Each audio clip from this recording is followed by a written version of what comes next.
এদিক খেয়াল করেন বাজান গো আমার, আতরের সুগন্ধি বের হয়। নবীজি থুতু নিক্ষেপ করলে সেখান থেকে সুগন্ধি বের হয়। নবীজি ওযু করলে ওযুর পানি দিয়ে সুগন্ধি বের হয়ে যায়। নবীজি যখন ঘেমে যেতেন, আম্মা জানার নবীজির দেগের ঘামগুলো শিশির ভিতরে জমা রাখতেন। বিশেষ দিনে নবীজির দেগের ঘামগুলো সুগন্ধি হিসাবে ব্যবহার করা হতো। হযরতে আনাস বলেন, নবীজির দেগের ঘামের চাইতে দামি সুগন্ধি জীবনে কোনোদিন আমি আমার নাকে পাইনি। চিৎকার মেরে বলুন সুবহানাল্লাহ। যেই নবীর চেহারার দিকে তাকাইলে পেটের ক্ষুধা নিবারণ হয়ে যাইতো। সুবহানাল্লাহ। কেমন নবী বাজান, কেমন নবী! যেই নবীর চেহারার উপরে মশা মাছি পড়া হারাম, জমিনে পথ চললে আসমানের একখান মেঘ এসে ছায়া প্রদান করতো। বলুন সুবহানাল্লাহ। সেই নবীর কাছে বেলাল কথা মনে আছে না নাই? ভুলে গেছেন মনে হয়। আমার ভাইয়ারা, কেমন নবী পাইছি, কেমন নবী পাইছি বাজান। বেলাল দেখে বলে, নবী আপনি কালেমার দাওয়াত দেন, ইসলামের প্রচার প্রসার করেন, দয়া করে আমার একটু কালেমা পড়াইয়া দেন। বিশ্ব নবী হযরত বেলালকে কালেমা পড়ায় দিলেন। লা ইলাহা ইল্লাল্লাহু মুহাম্মাদুর রাসূলুল্লাহ সাল্লাল্লাহু আলাইহি ওয়াসাল্লাম। হযরতে বেলাল কালেমা পড়ে মুসলমান হয়ে গেল। নবী আমার ডেকে বলে, বেলাল ইসলামের অবস্থা কোন ভালো না, কালেমা পড়ে আপাতত প্রকাশ করা যাবে না। আপনারাই বলেন তো বাজান, ইসলামের অবস্থা কি সব সময় ভালো থাকে? আজও তাম পৃথিবীর দিকে তাকায় দেখেন, যেখানে মুসলমান সেখানে জালেমদের নির্যাতন জুলুম আছে না নাই? আজও তাম পৃথিবীর জালেম বেঈমানেরা, সাদা চামড়ার দলেরা ঐক্যবদ্ধ হয়েছে পৃথিবীর জমিন থেকে ইসলাম আর মুসলমানকে মুছে ফেলবে। কিন্তু বলেন তো বাজান, ওই পৃথিবীর জানোয়াররা, ইসলাম বিরোধী অপশক্তিরা, ওরা কি ইসলাম আর মুসলমানকে মুছে ফেলতে পারবে? কারণ ইসলামের সুইচ আছে কার হাতে? ইউরিদুনা লিতুফিউ নূরাল্লাহি বিআফওয়াহিহিম ওয়াল্লাহু মুতিম্মু নূরিহি ওয়ালাউ কারিহাল কাফিরুন।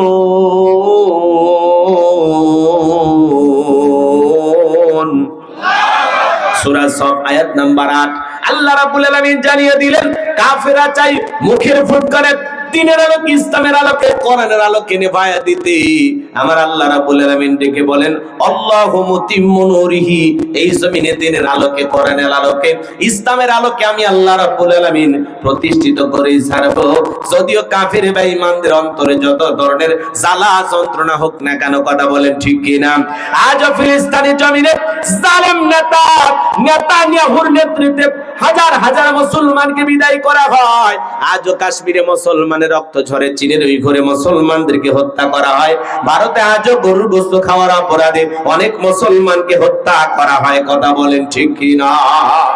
তাম পৃথিবীতে যেখানে মুসলমান সেখানে নির্যাতন জুলুম আছে না নাই? বাংলার ভূখণ্ডে যারা স্বৈরাচার জালেম ছিল, এরাও নিজের ক্ষমতার দাম্ভিকতার অহংকারে হাজার হাজার সোনার মানুষদেরকে ফাঁসির দড়িতে ঝুলিয়েছে, হাজার হাজার আলেমদেরকে হত্যা করেছে। শাপলা চত্বরে রাতে রাতে বিদ্যুৎ লাইট মিডিয়া বন্ধ করে হাজার হাজার হাফেজ আলেমদেরকে বিদায় করে দিয়েছে। কথা বলেন ঠিক কি না? কথা কয় না কেন? খারাপ লাগে যে হুজুর যা হয়েছে হয়েছে, এগুলো বললেন না। জুলুম তো আপনার উপর হয় না, আমাদের উপর হয়েছে। কথা বলেন। যারা আলেমদের উপরে জুলুম করেছিল, যারা মুসলমানের রক্ত নিয়ে খেলা করেছিল, ছোট ছোট তলাবল ইলম মাদ্রাসার ছাত্রদের গায়ে হাত দিয়েছিল, আজকে তারা আছে নাই? কই গেল ক্ষমতার দাম্ভিকতা? কই গেল বড় বড় কথা? কই গেল অহংকার? পালাবো না, হারাবো না, বড় বড় কথা বলতো। মাঝে মাঝে ওনার কল রেকর্ড ফাঁস হয়, বলে আমি ডিসেম্বরের মধ্যে আসব। আমরা বলবো, শোনেন, যাওয়ার আগে একবারও বলে যাননি, আসার আগে এতবার কেন বলতেছেন? কি দরকার বলার? আপনি আসেন, আসেন, আপনাকে ছাড়া আমাদের ঈদ জমে না। হ্যাঁ, আপনি আসেন। এই দেশ আপনার বাবার, এই দেশ আপনার স্বামীর, আপনি আসেন। ববু আইবা, তুমি আইবা গো, সেদিন আইসা বুবু ক্ষমতা পাইবা না। বলবো না, রাগ করেন না, বলা যাবে? ববু আইবা, তুমি আইবা গো, সেই দিন আইসা বুবু ক্ষমতা পাইবা না। খোঁজ নাই বহু কাদের কাকার, অবস্থা খারাপ দরবেশ বাবার, হাউন আঙ্কেল এখন সামনে আসে না। নেতা করবি সব জেলের ভিতর, আমি আসি ডরের ওপর, কখন জানি আসে গ্রেফতারি পরোয়ানা। বুবু আইবা, তুমি আইবা গো, সেই দিন আইসা বুবু চিয়ার পাইবা না। ক্ষমতার চেয়ার পাওয়া সহজ, কিন্তু ওই চেয়ার টিকে রাখা কঠিন। কথা কন না কেন? পাইলে গেছেন আবার চেয়ারে বসবেন, অতি সহজ। উনি বলতেছে আমি যখনই আসবো তখনই আবার প্রধানমন্ত্রী হবো। কি বলেন, বানাবেন না? সিদ্ধান্ত নেন আগামীতে আর যাই হোক কোন নারীকে এই দেশের প্রধানমন্ত্রী বানানো যাবে না। আগামীতে পুরুষ হবে আমাদের নেতা, যেই দলেরই হোক পুরুষ প্রধানমন্ত্রী চাই। কারা কারা হাত তুলে দেখান, লিল্লাহি তাকবীর। হ্যাঁ, নারীদের দেখার দিন শেষ, আগামীতে পুরুষের বাংলাদেশ। ঠিক আছে তো? হ্যাঁ, রাগ কইরেন না, রাগ কইরেন না। মেয়ে মানুষ পাইলে যায়, বুঝেন নাই? দেখেন না, স্বামীর সাথে একটু ঝগড়া হইলে রাগ করে বাপের বাড়ি চলে যায়। ঝগড়া হইলে স্বামী তুলে আছাড় মারে, হাড়ি পাতিল ভেঙে ফেলে দেয়। হ্যাঁ, মেয়ে মানুষের রাগ বেশি, রাগ করে দেশ থুয়ে পালিয়ে গেছে, দেশ থুয়ে। একবারও আমাদের কথা ভাবেনি। আমরা বিপদে পড়েছিলাম, ডক্টর ইউনূস আইসা বিপদ থেকে উদ্ধার করতেছে। আল্লাহর দয়ায় মানুষটা আসছে, বলতে কর না কেন? অনেকে আবার ইউনূস সাহেবকে নিয়ে অনেক সমালোচনা করে। উনি ঈদের মাঠে গেছে পাঞ্জাবি পরে, সাদা পাঞ্জাবি পরে, টুপি পরে। মুসলমানের নেতা তো এরকমই হওয়া দরকার আছে না নাই? আমরা এই ভিডিও দেখে তার চেহারা দেখে মুগ্ধ হয়েছি। একজন মুসলমান নেতা, কত বছর পরে এরকম একজন পুরুষ শাসক আমরা দেখলাম যে ঈদগাহে গেছে ঈদের নামাজ পড়ার জন্য। সাদা পাঞ্জাবি পরেছেন, টুপি পরেছেন, কি চমৎকার বক্তব্য তার। চোখে মুখে শুধু এই দেশের মানুষকে নিয়ে একটা ভালো জায়গায় যাওয়ার স্বপ্ন দেখে। উনি বলতেছে ঈদের দিনে, ঈদের আনন্দের দিনে শুধুমাত্র শুভেচ্ছা, ঈদ মোবারক বললে হয় না, কোলাকুলি করতে হয়। কি নেতা! কোলাকুলি করা যাবে না? মহিলা যদি নেত্রী হয় কোলাকুলি কেমনি হবে? পুরুষ দরকার যাতে কোলাকুলি করা যায়। হ্যাঁ, ইউনূস সাহেব বলতেছে ঈদের দিনে একটু কি করা লাগবে? জামাতের আমির আর ইউনূস সাহেব কি সুন্দর কোলাকুলি করলেন, দেখেননি ভিডিও? না হলে এখনো দেখেন। তো উনি চেয়ারে বসে নামাজ পড়েছেন, এটা না অনেকে আবার ফতুয়া দিচ্ছে যে ডক্টর ইউনূস সাহেব চেয়ারে নামাজ পড়তেছেন, আল্লাহু আকবার বলতেছেন, একটু রুকুতে যাচ্ছেন। আরে ভাই, ঈদের নামাজ বছরে 2 দিন। কয় দিন? কত জানা মানুষেরও ভুল হয়। কথা কর। যখন হুজুর বলে আল্লাহু আকবার, 6 তাকবীরের নামাজ আমরা যারা হানাফি মাযহাবের লোক আমরা পড়ি, তাই না ভাই? আমি বিতর্কের জন্য বলতেছি না, আমার দিকে খেয়াল করেন। তো তাকবীর যখন দেওয়া হয় হাত তোলা হয়, আবার হাত ছেড়ে দেয়, দেয় না? কথা কয় না কেন? আল্লাহু আকবার বলে হাত ছেড়ে দেন না আপনারা? দেন তো।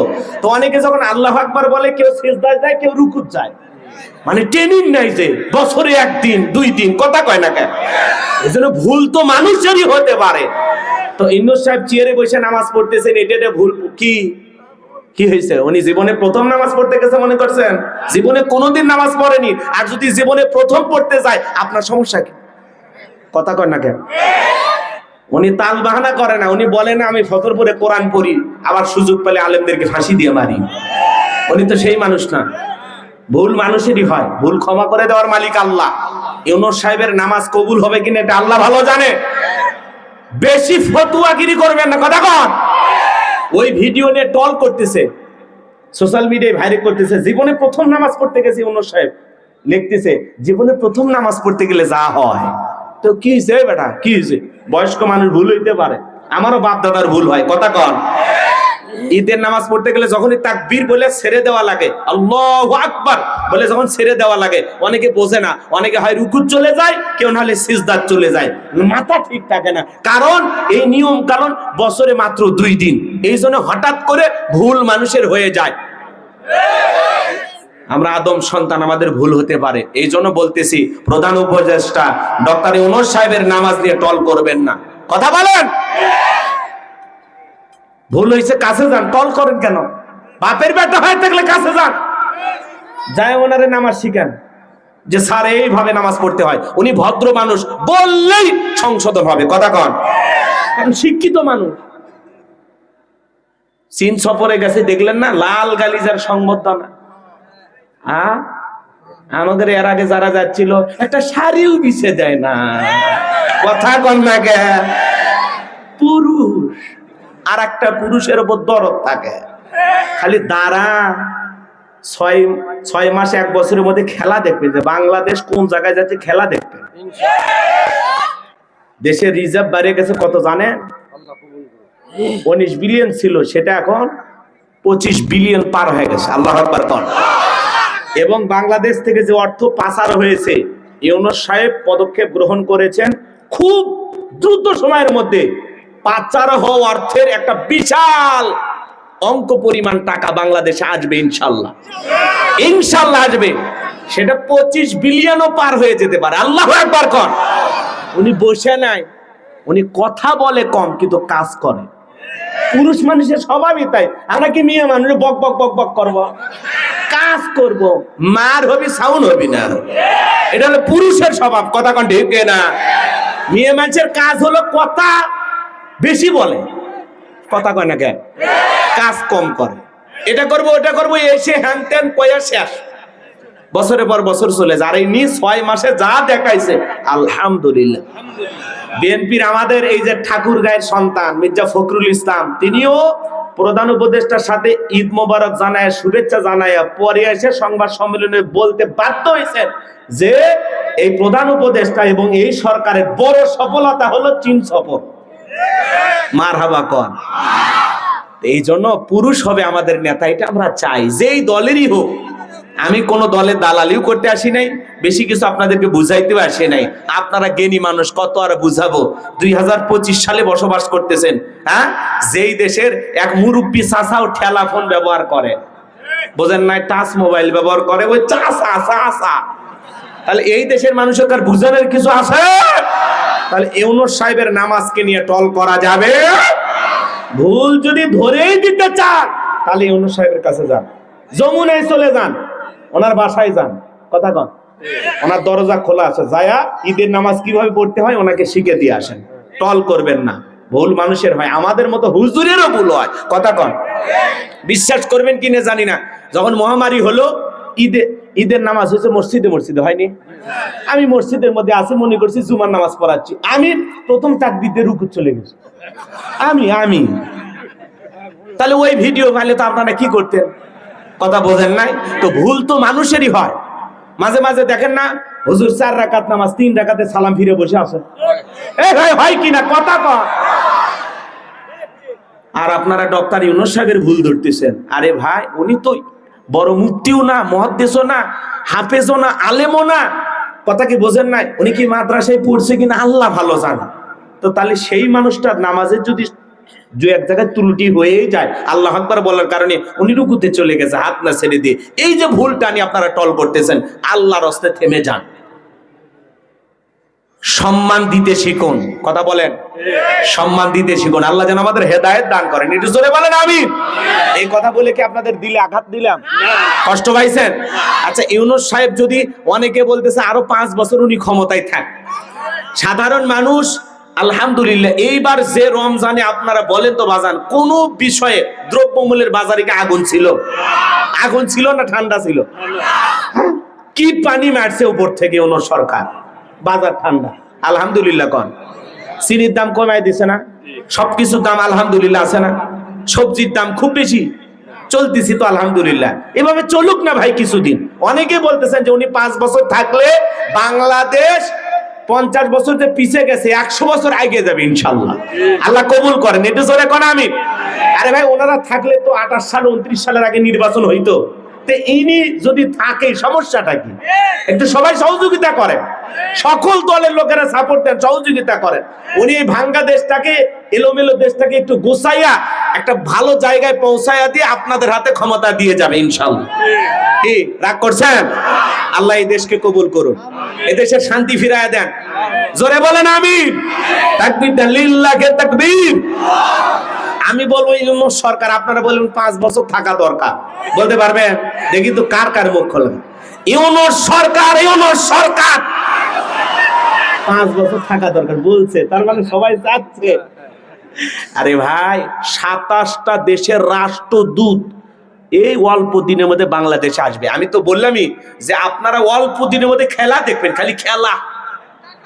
আমেরিকা চীনে যাওয়ার কারণে আমেরিকা বলতেছে ইউনূস সরকারকে যে কি লাগে নেন, যা লাগে নেন নেন, খালি দিবের চাচ্ছে। এখন ভারতের তো মাথা ঘুরিয়েই গেছে। মোদির সাথে থাইল্যান্ডে একটা বৈঠক হওয়ার খুব চেষ্টা করতেছে মোদি, যে অন্য সরকারের সাথে বলছে একটা বৈঠক করবো। কেন নাক ছিটকাইলেন, বিভিন্ন অজুহাত দিয়া ওনাকে ক্ষমতার চেয়ার থেকে নামানোর চেষ্টা করলো, কিন্তু পারলো না। উনি তো আর গুজরাটের কষায় না, উনি নোবেল বিজয়ী মাল। জায়গা বুঝে খেলে, জায়গা বুঝে কথা কয়। ভারতের সরকারের মাথা ঘুরে গেছে। কথা কন না কেন, রাগ করছেন? ভারত প্রতিবেশী বন্ধু ঠিক আছে, বন্ধুত্ব মেনে নিতে রাজি, কিন্তু কারো প্রভুত্ব, কারো গোলামি মানতে রাজি নাই, কারো দাদাগিরি দেখতে রাজি নাই। না আমরা ভারতের গোলাম, না আমেরিকার গোলাম, আমরা মুসলমান, আমরা আল্লাহর গোলাম। কারা কারা আল্লাহর গোলাম, দুই হাত তুলে দেখান। লিল্লাহে তাকবীর। হ্যাঁ, স্বাধীনভাবে বাঁচবো। কি বলেন? কারো অধীনে না, আমরা স্বাধীনভাবে বাঁচবো ইনশাআল্লাহ। আমার ভাইয়েরা, যে কথা বলতে চাচ্ছিলাম বাজান, তাম পৃথিবীতে নির্যাতন জুলুম, যেখানে মুসলমান সেখানে মুসলমানদের উপর নির্যাতন জুলুম চলে। এজন্য ইসলামের অবস্থা সব সময় ভালো থাকে না। নবী আমার ডেকে বলে, বেলাল ইসলামের অবস্থা এখন ভালো না, কালেমা পড়েছো আপাতত প্রকাশ করা যাবে না। হযরতে বেলাল ডেকে বলে, নবী আমার জীবনের কোনো দাম নাই। আর আমার মনে বোমাইকে বলেছিলাম উট্টুম বা ছাগল পেশাব পায়খানা করে দেয়, এই ঘরে থাকতে আমার বড় কষ্ট হয়। বোমাই ডেকে বলে, বেলাল উট্টুম বা ছাগলের দাম আমার কাছে আছে, কিন্তু তোর মতো কালো হাফসি বেলালের দাম আমার কাছে নাই। নবী গো, আমার জীবনের কোনো দাম নাই, আপনি শুধু আমাকে দোয়া করে দেন, মৃত্যু পর্যন্ত যেন কালেমার পথে টিকে থাকতে পারি। চিৎকার মেরে বলুন আল্লাহু আকবার। হযরতে বেলাল চলে গেলেন। পরের দিন সকালবেলা সূর্য উদয় হয়ে গেছে, অনেকটা বেলা হয়ে গেছে, বেলাল দরজা খোলে না। অন্য চাকর যারা আছে নালিশ নিয়ে চলে গেছে ও মায়ের কাছে, যা বলে, নেতা এখন পর্যন্ত বেলাল দরজা খোলে নাই, তাই নাকি? বলে হ্যাঁ, এমনি তো বেলালকে দেখতে পারে না, তার উপর অভিযোগ। দরজায় ডাক দেয়, বেলাল দরজা খোল। হযরতে বেলাল দরজা খোলে না, জোরে করে ধাক্কা মারছে। যখন দরজা খুইলা গেছে, তখন এইবার ও মায়ের তাকায় দেখে, যেই রাত্রিতে হযরতে বেলাল কালেমা পড়ে মুসলমান হয়েছে, ওই রাত্রিতে একটা উট্টুম বা ছাগলের কাছে কোনো পেশাব পায়খানা নাই। জোরে বলুন আল্লাহু আকবার। এইবার উমাইয়াকে বলে, ছাগলের দল, বেলালের বিরুদ্ধে মিথ্যা অভিযোগ দাও। তোমরা যখন ঘুমাচ্ছিলে বেলাল তখন ময়লা আবর্জনা পরিষ্কার করেছে, তাকায় দেখো না একটা উট্টুম বা ছাগলের কাছে কোনো পেশাব পায়খানা নাই। যাও নিজেদের কাজ করো, বেলালের বিরুদ্ধে কোনো অভিযোগ আমি শুনতে চাই না। এই কথা বলে ওদেরকে দাঁড়িয়ে দেওয়ার পরে এক পা দুপা করে বেলালের কাছে চলে গেলেন। হযরতে বেলাল দেয়ালে পিঠটা লাগাইয়া জিহ্বা নাড়াইয়া জিকির করে কার? এইবার হযরত বেলালকে হালকা করে ধাক্কা মারছে। যখন জবান দিয়ে কালেমা আওয়াজ বের হয়েছে, তখন এই আওয়াজ শোনার পরে উমাইয়া ডেকে বলে, বেলাল জোর জবান দিয়ে কি শুনলাম, তুমি কি মুসলমান হয়েছো? হযরতে বেলাল ডেকে বলে, মুসলমান হয় যারা মিথ্যা কথা বলতে পারে না তারা। ওয়াকুলু কওলান সাদীদা, মুসলমানেরা হবে সত্যবাদী, মুসলমানেরা কখনো মিথ্যাবাদী হতে পারে না।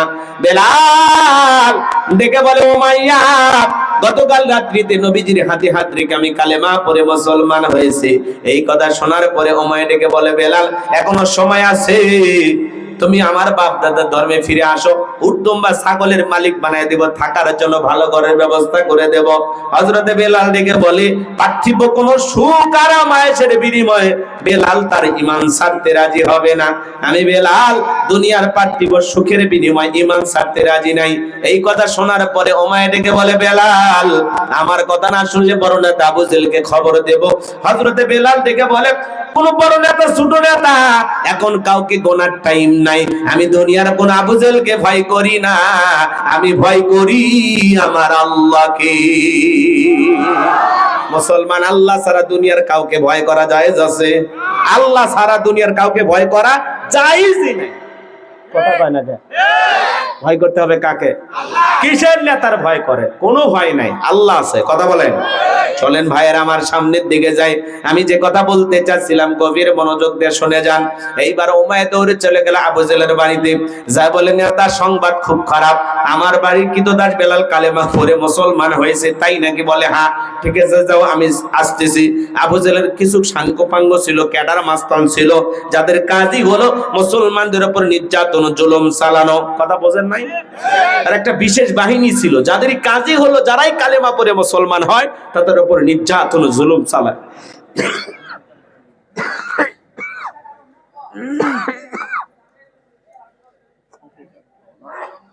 হযরত আম্মার রাদিয়াল্লাহু তাআলা আনহু একদিন তার মায়ের সঙ্গে রাস্তা দিয়ে হেঁটে যাচ্ছেন, এই আবু জেলের সাথে দেখা। আবু জেল ডেকে বলে, আম্মার, তুমি নাকি মুসলমান হয়েছো, তোমার মাও নাকি মুসলমান হয়েছে।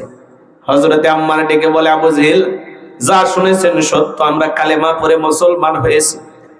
আবু জেল ডেকে বলে, আম্মা, তুমি কি জানো এর পরিণতি কত ভয়ঙ্কর হতে পারে? আম্মার ডেকে বলে, কোন পরিণতি কি হবে এটা ভেবে তো আমরা কালেমা পড়ি নাই। এইবার আবু জেল কি করলো জানেন? সাঙ্গপাঙ্গ ক্যাডার মাস্তান দিয়া মার ছেলে দুইজনকে দুইটা খুঁটির সাথে বাঁধলেন। আম্মারের কাছে যা বলে, আম্মার, এখন যদি একটা খেলা দেখাই কেমন হবে বল। হযরতে আম্মার ডেকে বলে, আবু জেল, কি খেলা দেখাইবা? আবু জেল ডেকে বলে, আম্মার রে, তোর চোখের সামনে যদি তোর মাকে আমি উলঙ্গ করি কেমন হবে বল। আম্মার চক্ষুটা নিচু করলেন। হযরত সুমাইয়া ডেকে বলে, ও আমার সন্তান আম্মার, বেঈমানদের কথায় কখনো ঈমান ছাড়বা না। আবু জেল দৌড়ে চলে গেল সুমাইয়ার কাছে, সুমাইয়াকে আঘাত করলেন। আঘাত করতে করতে এক পর্যায়ে একটানে সুমাইয়ার দেহ থেকে কাপড়গুলো খুলে ফেলে দিলেন। উলঙ্গ হয়ে সুমাইয়া জমিনের উপরে পড়ে গেল। আবু জেল দেখে বলে, এই কাদার মাস্তান যারা আছো, আম্মারের মাথাটা উঁচু করে তুলে ধরো। হযরতে আম্মারের মাথা যখন উঁচু করে তুলে ধরা গেল, আম্মার চোখের পানি ছেড়ে দিয়ে কাঁদে আর বলে, আল্লাহ, এই দৃশ্য দেখার আগে জমিনটা যদি ফাঁক হয়ে যেত তবু আমার জন্য ভালো ছিল। হযরতে সুমাইয়া ওই পজিশন থেকে চোখের পানি ছেড়ে দিয়ে কাঁদে আর বলে, ও আমার সন্তান আম্মার, বেঈমানদের কথায় কখনো ঈমান ছাড়বা না। আবু জেল এইবার একটা ধারালো বর্ষা দিয়া সুমাইয়ার লজ্জাস্থানে আঘাত করলেন, ফিনকি দিয়ে রক্ত বের হয়ে গেল। হযরতে সুমাইয়া শাহাদাতের পেয়ালা পান করবেন, এমন মুহূর্তে চোখের পানি ছেড়ে দিয়ে কাঁদে আর ডেকে বলে, আম্মা, আমি হয়তোবার বেশিক্ষণ বাঁচব না, আমি আমার নাকে জান্নাতের সুঘ্রাণ পাইতেছি। ও আমার সন্তান আম্মার, আমি বিদায় হয়ে চলে যাচ্ছি, মা গো বলে যায়, বেঈমানদের কথায় কখনো ঈমান ছাড়বা না। এই কথা বলে হযরতে সুমাইয়া শাহাদাত বরণ করলেন। ইসলামের প্রথম শহীদ নারী সুমাইয়া। চিন্তা করেন বাজান, সাহাবায়ে ইকরামদের ঈমান কত মজবুত। হাজারো নির্যাতন জুলুম হওয়ার পরেও তারা ঈমান থেকে 1 ইঞ্চি সরে যায় নাই। প্রকৃত ঈমানদার হলো সাহাবীরা। কথা বলেন ঠিক কি না? তারা ঈমানের পরীক্ষায় পুরোপুরি খাঁটি স্বর্ণ মার্কা মানুষ, তারাই হলো প্রকৃত সোনার মানুষ, খাঁটি ঈমানদার। আল্লাহু আকবার বলেন। আবু জেল তার সাঙ্গপাঙ্গ ক্যাডার মাস্তান সঙ্গে নিয়ে উমাইয়ের বাড়িতে চলে আসলো। ডাইকা বলে, বেলাল, এইদিকে আয় বেলাল, এসব কি শুনছি তুমি নাকি মুসলমান হয়েছো? হযরতে বেলাল ডেকে বলে, হ্যাঁ, আমি নবীজির কাছে গিয়ে কালেমা পড়ে মুসলমান হয়েছি। আবু জেল ডেকে বলে, বেলাল, আমি তোরে পার্সোনাল ভাবে মহাব্বত করি, তোর উপর বিশেষ নজর ভালোবাসা আছে। তুমি যদি চাও বেলাল, উট্টুম বা ছাগলের মালিক বানায়া দেব, থাকার জন্য ভালো ঘরের ব্যবস্থা করে দেব। ও বেলাল, তুমি যদি চাও ব্যবসা বাণিজ্য করবার, টাকা পয়সা যা লাগে আমরা দেব। বেলাল, তুমি চাইতে দেরি, তোমার চাহিদাটা পূরণ করতে আমরা দেরি করব না। হযরতে বেলাল ডেকে বলে, আবু জেল রে, দুনিয়ার সব সম্পদ যদি আমি বেলালকে দিতে চাও, দুনিয়ার সব সম্পদ ছাড়তে রাজি, কিন্তু বিশ্ব নবীর কালেমা ছাড়তে রাজি নাই। বলেন আল্লাহু আকবার। বেলালের মতো যারা খাঁটি ইমানদার এরা টাকার কাছে বিক্রি হয় না, কিন্তু মুনাফিক মার্কা মুসলমান যারা টাকার কাছে বিক্রি হয়, তারা টাকা পাইলে টাকার জোরে ওদের ফতুয়া ঘরে, টাকা পাইলে বৈধকে অবৈধ বলে চালিয়ে দেয়, অবৈধকে বৈধ বলে চালিয়ে দেয়। টাকা যেই দিকে ওদের ফতুয়া, সেই দিকে টাকার জোরে ওদের ফতুয়া ঘরে। এক প্যাকেট বিরিয়ানি পাইলে কয় ম্যাডাম আপনি জান্নাতি। কথা বলেন, বুঝেন না? আছে না নেই? আমার ভাইয়েরা, দিল দিয়া কথাগুলো বোঝার চেষ্টা করবেন। আবু জেহেল ডেকে বলে, বেলাল সোজা আঙ্গুলে ঘিউ না উঠলে আঙ্গুল একটু বাঁকা করা লাগবে। এই কথা বলে যুবকদের লিলিয়ে দিলে চাবুক দিয়ে পিটাও। হযরত বেলালকে চাবুক দিয়ে পিটানো শুরু হয়ে গেল।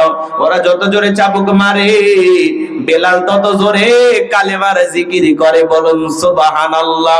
চাবুক দিয়ে মারতে মারতে কালো চামড়া গুলো ফেটে ইসলামের প্রথম মুয়াজ্জিন বেলাল ইমানের পরীক্ষা কিভাবে দিয়েছিলেন বাজান, দিল উজাড় করা কথাগুলো শুনে যান।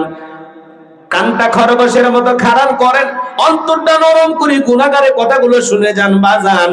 ইসলামের প্রথম মুয়াজ্জিন বেলাল পিটাইতে পিটাইতে চামড়াগুলো ফেটে রক্ত ঝরতেছে। আবু জেহেল ডেকে বলে, বেলাল চাবুক দিয়ে পিটাইয়া রক্ত ঝরতেছে রে বেলাল তোর শরীর থেকে।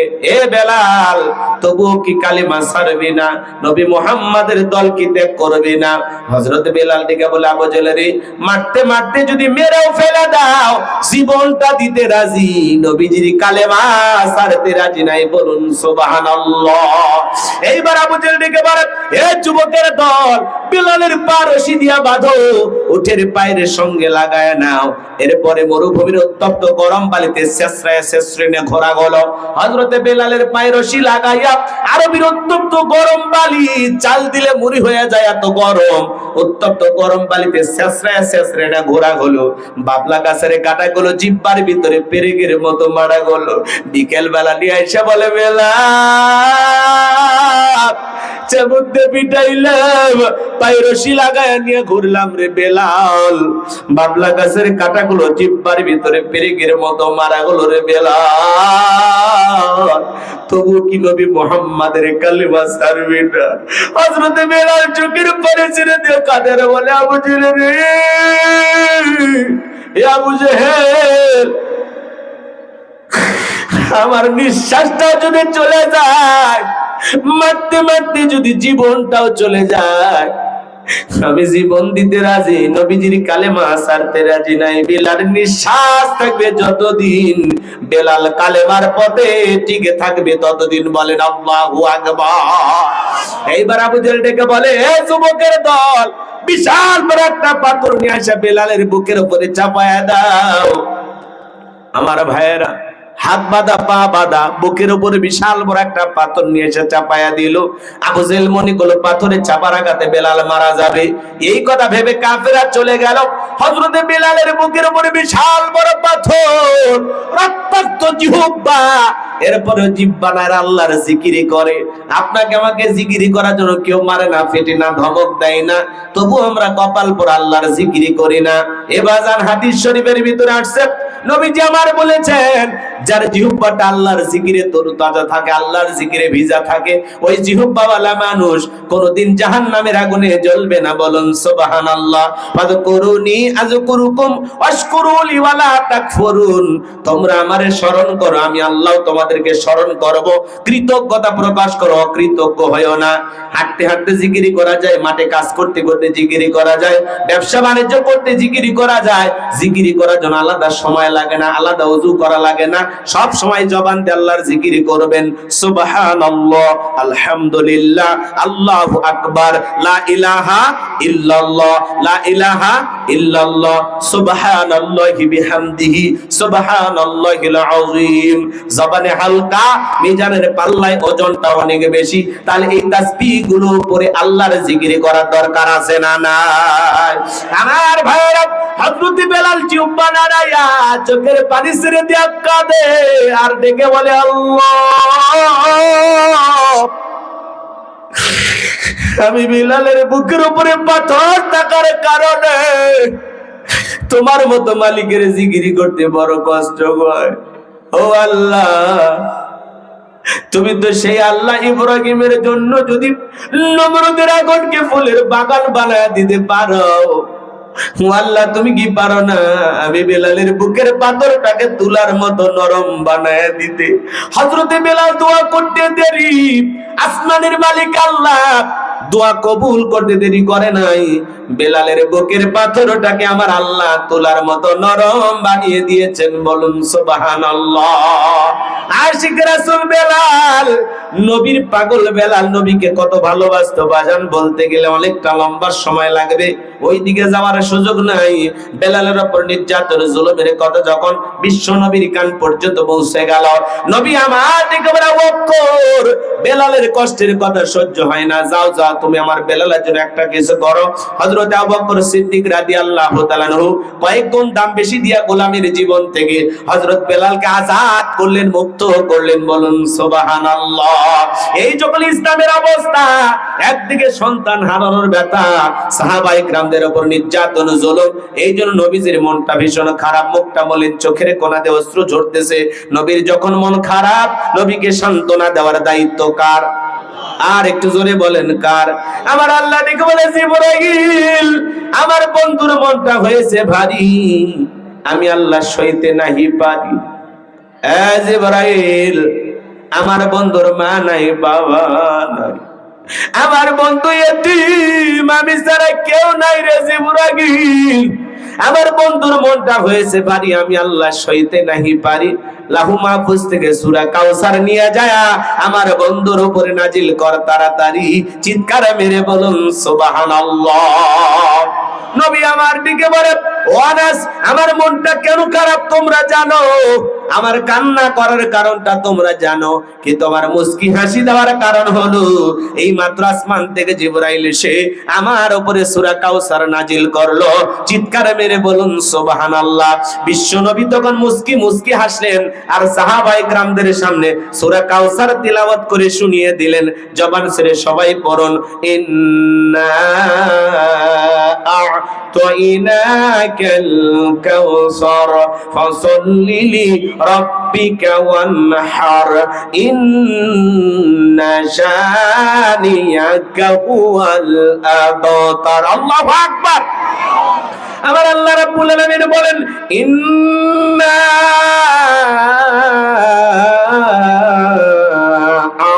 আ'তাইনাকাল কাউসার, অবশ্যই আমি আল্লাহ পাক আপনাকে হাউজে কাউসার দান করেছি। বলুন সুবহানাল্লাহ। পৃথিবীর অন্য কোন নবী রাসূলকে আল্লাহ পাক হাউজে কাউসার গিফট করেন নাই, হাউজে কাউসার দান করেন নাই। আপনার আমার নবীকে আল্লাহ পাক হাউজে কাউসার দান করেছেন, হাউজে কাউসার গিফট করেছেন। বলুন সুবহানাল্লাহ। ইন্না আ'তাইনাকাল কাউসার, নিশ্চয়ই আমি আল্লাহ পাক আপনাকে হাউজে কাউসার দান করেছি। এই হাউজে কাউসারের পানির মতো ক্লিয়ার, দুধের মতো সাদা, মধুর চাইতে মিষ্টি। ওই কঠিন কিয়ামতের ময়দানে যেদিন বিচার দিবস কায়েম হয়ে যাবে, বিচার দিবসের একদিন হবে 50,000 বছরের সমান। ওই কঠিন কিয়ামতের ময়দানে যেদিন সূর্য সোহাগ মাথার উপরে চলে আসবে, মানুষের মাথার মগজগুলো টকবক করে গলবে, সূর্যের তাপে জমিন হয়ে যাবে তামার জমিন।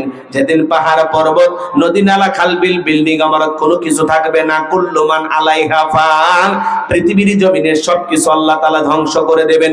ওই কঠিন কিয়ামতের ময়দানে যেদিন বেঈমানদের জিহ্বা কুকুরের মতো ঝুলে আসবে নাভি পর্যন্ত, যেদিন মা তার সন্তানের পরিচয় দেবে না। ইয়াউমা ইয়াফিরুল মারউ মিন আখি ওয়া উম্মিহি ওয়া আবি ওয়া সাহিবাতিহি ওয়া বানি, যেদিন ভাই ভাইয়ের কাছ থেকে পালিয়ে যাবে, মাতা পিতার কাছ থেকে সন্তান পালিয়ে যাবে, স্বামীর কাছ থেকে স্ত্রী পালিয়ে যাবে, সন্তানরা মা বাবার পরিচয় দেবে না, মা বাবা সন্তানের পরিচয় দেবে না। ওই কঠিন কিয়ামতের ময়দানে আল্লাহর আরশের ছায়া ছাড়া আর কোনো ছায়া থাকবে না। ওই ছায়ার ভিতরে আল্লাহ তাআলা 7 শ্রেণীর মানুষকে আশ্রয় দান করবেন। 7 শ্রেণীর মানুষকে আল্লাহ তাআলা আরশে আজিমের নিচে ছায়া দান করবেন। এটা হলো কিয়ামতের ময়দানে আল্লাহ তৈরি করা ভিআইপি গ্যালারি। সেখান থেকে আল্লাহর প্রিয় গোলামেরা ভাইরা কিয়ামতের ফাইনাল খেলা উপভোগ করবে। দলে দলে মানুষ পানি পানি বলে চিৎকার মারবে, বিশ্ব নবীর দিকে রওনা করবেন। কিছু মানুষের চোখের সামনে আল্লাহ তাআলা পর্দার আবরণ তৈরি করে দিবেন। নবী আমার দিকে বলবে, আল্লাহ সংখ্যায় আমি আমার অনেক উম্মতকে দেখতে পাইলাম, কেন জানি সংখ্যাটা কমে গেল বুঝতে পারলাম না। আমার আল্লাহ ডেকে বলে, বন্ধু আপনি তো পাইকারি দরে সবাইকে আজকে হাউজে কাউসারের পানি পান করাইতে পারবেন না। দুনিয়ার জীবনে দুইটি অপরাধ করেছিল যারা, হাউজে কাউসারের পানি আপনার হাত থেকে আজকে পাবে না তারা। জোরে বলেন কয়টি অপরাধ? একটু জোরে বলেন। দুইটি অপরাধ আপনার আমার ভিতরেও থাকতে পারে, জানার দরকার আছে না নাই? আমার ভাইরা দলে দলে মানুষ যাবে নবীজির হাতে এক পেলা হাউজে কাউসারের পানি যদি পান করতে পারেন, জান্নাতে ঢোকা পর্যন্ত আপনারা তৃষ্ণা লাগবে না, তৃষ্ণা মিটে যাবে। বলুন সুবহানাল্লাহ। নবীজি পেয়ালা নিয়ে দাঁড়িয়ে আছেন, কারা কারা নবীজির হাতে হাউজে কাউসারের পানি পান করতে চান? দুইটা হাত তুলে আমার আল্লাহকে দেখান। ও আল্লাহ, আসমান থেকে কুদরতি নজর দিয়ে তাকায় দেখো, ঠাকুরগাঁয়ের হাজার হাজার মানুষ নবীজির হাতে হাউজে কাউসারের পানি পান করতে চায়। ও আল্লাহ, আমরা গুনাহগার হতভাগা কাঙ্গাল, কবুল করো মালিক, ফিরাইয়া দিও না। কিয়ামতের ময়দানে আমাদের সবাইকে নবীজির হাতে হাউজে কাউসারের পানি পান করা তৌফিক দান করুন। জোরে বলুন আমিন। আরেকটু জোরে বলুন আমিন। আল্লাহ যেন আমাদের সবাইকে নবীজির হাতে হাউজে কাউসারের পানি পান করা তৌফিক দান করেন। জোরে বলেন আমিন। আরেকটু জোরে বলেন আমিন। হাত নামান, হাত নামান। কষ্ট হয়, খারাপ লাগে? আমার ভাইয়েরা, পানি চাইলেই তো পাওয়া যাবে না, কাজ করা লাগবে। ভালো করে বোঝেন, নবীজি হাউজে কাউসারের পিয়ালার পানি নিয়ে দাঁড়িয়ে আছেন। নবী দেখতে না জানি কত সুন্দর, কলিজাটা কাঁদে না নবীর জন্য? কথা বলে না, কাঁদে না? পাইলে নিরালাই গো নবী, পাইলে নিরালাই, পাইলে নিরালাই গো নবী, পাইলে নিরালাই। দুই কদমে চুমো খাবো, দুই কদমে চুমো খাবো, চরণ ধুলি মাখবো গায়ে, পাইলে নিরালাই গো নবী, পাইলে নিরালাই। নবী পৃথিবীর সেরা সুন্দর মানুষ, তিনি হাউজে কাউসারের পিয়ালা নিয়ে দাঁড়িয়ে থাকবেন, তার আদরের উম্মতেরা যাবেন, নবীজি নিজ হাতে তাদেরকে হাউজে কাউসারে পানি পান করাবেন। বলুন সুবহানাল্লাহ। এদিকে হযরত আবু বকর সিদ্দিক রাদিয়াল্লাহু তাআলা পিয়ালাগুলো ভরায়া দিবেন, মাঝখানে দাঁড়িয়ে থাকবেন হযরত ওমর। হযরত ওমর বিশ্ব নবীর হাতে দিবেন, আর নবীজি খুঁজে খুঁজে তার আদরের উম্মতদেরকে হাউজে কাউসারে পানি পান করাবেন। নবীজির হাতে এক পেলা হাউজে কাউসারে পানি পান করতে পারলে জান্নাতে ঢোকা পর্যন্ত তারা তৃষ্ণা লাগবে না। নবীর হাতে হাউজে কাউসারের পানি, আল্লাহর আরশের নিচে ছায়া কারো ভাগ্যে যদি জুটে যায়, এই মানুষ জান্নাতি, তার আর কোনো টেনশনই নাই। সুবহানাল্লাহ। শোনেন, আপনাদের এলাকায় আসলাম, আসার পরে মনে করেন একটা ছেলেকে, উদাহরণ দিচ্ছি কথা বোঝানোর জন্য, কিছু চকলেট দিলাম, দিয়ে বললাম বাবু এক বোতল পানি এনে দাও, একটু ওযু বানাবো। ওই ছেলেটা চকলেট আর বদনা নিয়ে মারছে দৌড়, মাঝপথে আসার খেয়ে পড়ে গেছে, হাঁটু ছিলে গেছে, রক্ত বের হয়ে গেছে। চকলেট থাকার কারণে উঠে দাঁড়াইছে, বদনা ভরিয়া পানি নিয়ে আমার সামনে হাজির। আমি তখন বললাম, বাবা এই পানি টান দিকে তোমার কষ্ট হয়েছে, মাঝখানে আসার খেয়ে পড়ে গেছো, হাঁটুটা ছিলে গেছে, রক্ত মনে হয় বের হয়েছে, ব্যথাও পাইছো। চকলেট থাকার খুশির কারণে ছেলে বলতেছে, আমি এরকম কত পড়ে যাই, আমার কিছুই হয় না। কথা কয় না কেন? ওই ছেলেটা যেরকম চকলেট থাকার কারণে ব্যথাকে ব্যথা মনে করতেছে না, কিয়ামতের ময়দানে নবীজির হাতে হাউজে কাউসারের পানি পান করতে পারলে কিয়ামতের কঠিন দিন আপনার কাছে কঠিন মনে হবে না, আল্লাহ সহজ করে দিবেন। পানি চাইলে তো পাওয়া যাবে না, কষ্ট করা লাগবে, পরিশ্রম করা লাগবে। ওয়াজ তো এখন শেষের দিকে, এখন যেটা নেবেন কিছু মেসেজ দেবো আপনাদেরকে বাড়িতে নিয়ে যাওয়ার জন্য। কথা কি বুঝতে পারতেছেন? খারাপ লাগে? তাকবীরটা লিল্লাহি তাকবীর। দিল দিয়ে কথাগুলো বোঝার চেষ্টা করবেন বাজান, গভীর মনোযোগ দিয়ে কথাগুলো শুনবেন, তাহলেই বুঝতে পারবেন আলোচনা কি করতে চাচ্ছিলাম। হাউজে কাউসারে পানি চাইলে তো পাওয়া যাবে, একটু কাজ আছে না নাই? কথা কয় না, একটু ঠান্ডা পানি দিয়ে ওযু বানায় নামাজ পড়ার দরকার আছে না? হঠাৎ করে যদি কেউ নামাজ ধরে, তার নিয়ে সমালোচনা আছে না নাই? তখন আগে যারা নিয়মিত নামাজ পড়ে পুরাতন মুসল্লি, এরা তখন বলে, হ্যাঁ আজকে সূর্য কোন দিক উঠছে, উত্তর পাড়ার বাসা দিকে মসজিদে, হ্যাঁ নামাজ পড়বি না 2 দিন পরে এবার ছাইরে দিবি, আছে না নাই ভাই? বলে কিনা? আপনাদের এলাকায় বলে? আমি বলতে চাই, মুরব্বী মুরব্বী সাবধান সাবধান। আপনি তো দাওয়াত দিয়ে 5 জনকে মসজিদে আনতে পারেন না, হঠাৎ করে কেউ নামাজে আসছে, আপনার সমস্যা কি? 2 ওয়াক্ত পড়ুক আর 2 দিন পড়ুক, আপনার সমস্যা আছে? তাহলে আপনি সমালোচনা কেন করেন? দেখি তো তোর নামাজ কয়দিন থাকে। মানে মসজিদে সিসি ক্যামেরা, কে আসে কে যায় খবর আগে, কথা কর না কেন? আপনি পারলে দোয়া করেন যে ভাতিজা তুমি মসজিদে আসছো সালাত আদায় করার জন্য, দেখে দিলটা ভরে গেছে, আল্লাহর কাছে দোয়া করি আল্লাহ যেন মৃত্যু পর্যন্ত তোমাকে মসজিদে এসে নামাজ পড়ার তৌফিক দান করেন। আপনি দোয়া করেন, পারলে নামাজ শেষে নিয়ে যায় 1 কাপ চা খান, কথা কন। যুবক বয়সে দাঁড়িয়ে রাখছে, ওইটা নিয়ে সমালোচনা। এই বয়সে দাঁড়িয়ে রাখলি বউ ভাবি তো, কথা কয় না কে? আছে না নাই? যুবক বয়সে দাঁড়িয়ে রাখছে, বাড়ি এদিক খেয়াল করেন, বাইরে একটু বউ নিয়ে ঘুরতে গেছে, ভাবি আসসালামু আলাইকুম, সাথে চাচার খবর কি? বউ বাড়ি দেশে রাগ করে, বাইরে যাওয়া যায় না তোমার সাথে, কেন? কয় আমারটাকে ভাবি আর তোমারটাকে চাচা। যে বউ নবীর সুন্নত দাড়িকে মহাব্বত করে না, সেই বউ আপনাকে 100% ভালোবাসা দিতে পারে না, কথা বলে ঠিক কিনা? রাগ করেন। মহিলাদের একটু ওয়াজ হওয়ার দরকার আছে না? না, শেষের দিকে একটু অপেক্ষা করেন। রাগ করতেছেন নাকি আপনারা? আমার ভাইয়েরা, হাউজে কাউসারের পানি পান করতে গেলে নবীর উম্মত হিসেবে দিক খেয়াল করেন বাজান, কিছু আমল আমাদের করার দরকার আছে না নাই?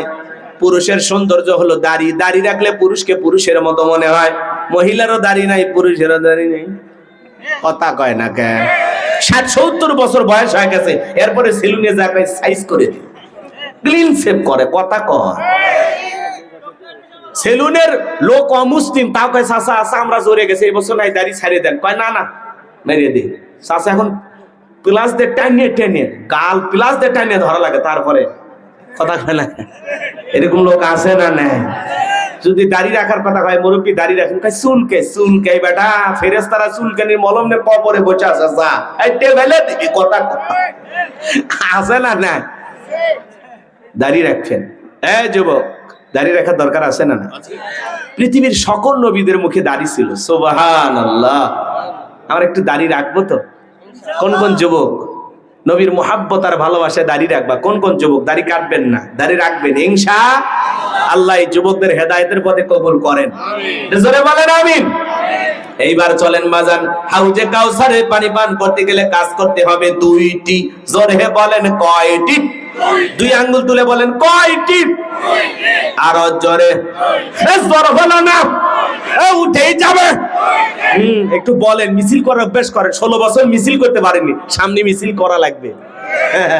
একটু অভ্যাস করেন। কি ভাই, কি সমস্যা?